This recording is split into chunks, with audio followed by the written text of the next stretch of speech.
राष्ट्रवादी काँग्रेसमधील बंडानंतर अजित पवार यांचा सर्वात मोठा हिरमोड कुठे झाला असेल तर तो सांगली जिल्ह्यात. स्वतः प्रदेशाध्यक्ष जयंत पाटील हेच या जिल्ह्यातील असल्यानं अजित पवार यांच्यासोबत जाणं म्हणजे थेट जयंत पाटील यांच्याशी पंगा घेण्यासारखं होईल. दोघांच्या वादात आपण पडायलाच नको असे म्हणत त्यावेळी फारसे कोणी धाडस दाखवले नाही. तत्कालीन आमदार मानसिंगराव नाईक, सुमनताई पाटील यांनीही जयंत पाटील यांच्याच पाठीशी उभे राहणे पसंत केलं. पण अजित पवार, मुख्यमंत्री देवेंद्र फडणवीस, मंत्री चंद्रकांत बावनकुळे या नेत्यांनी मागील 2.5 वर्षाच्या काळात ठरवून जयंत पाटील यांचा दरारा कमी करण्याचा, बळ कमी करण्याचा प्रयत्न केला.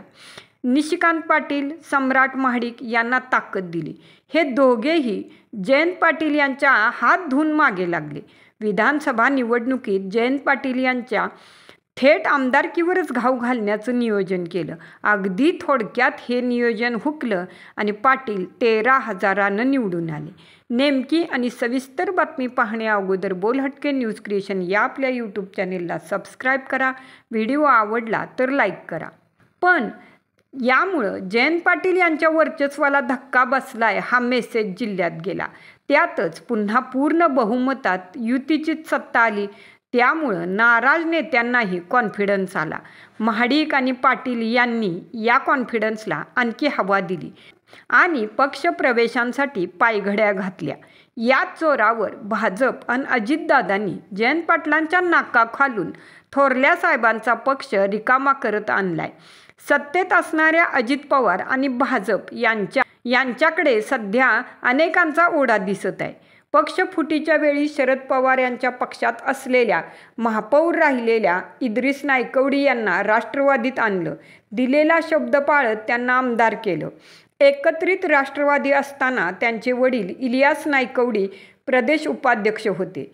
विट्याचे माजी नगराध्यक्ष वैभव पाटील यांनी देखील शरद पवार यांची साथ सोडत भाजपबरोबर जाणं पसंत केलं होतं. आणि त्यानंतर माजी मंत्री शिवाजीराव नाईक यांच्यासह राजेंद्र देशमुख यांनीही अजितदादांची साथ दिली.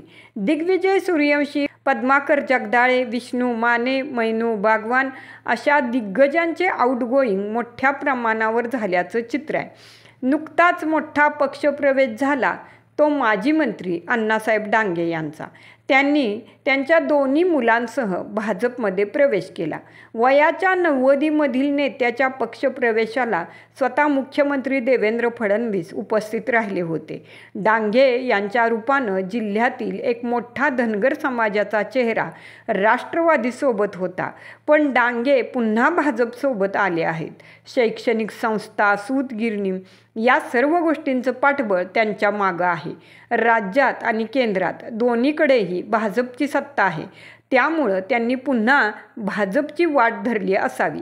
या सगळ्या पक्ष सोडून जाणाऱ्यांना वैतागून जयंत पाटील यांनी प्रदेश अध्यक्षपदाचा राजीनामा दिल्यानंतर ज्यांना जायचं आहे त्यांनी आत्ताच जावा. ऐन निवडणुकीच्या तोंडावर कोणी कोंडी करायचा प्रयत्न करायचा नाही असे म्हणत सर्व पदाधिकारी आणि कार्यकर्त्यांना एकाच भाषेत तंबी दिली होती. पण नुकतंच सांगलीच्या दौऱ्यावर आलेल्या उपमुख्यमंत्री तथा राष्ट्रवादीचे अध्यक्ष अजित पवार यांनी बेरजेचं राजकारण करा असा आदेश स्थानिक नेत्यांना दिला आहे. अजितदादांच्या या आदेशात आणखी काही पक्षप्रवेश होणार असल्याचे संकेत मिळत आहेत. त्यामुळं पिक्चर अभी बाकी है हेच खरं.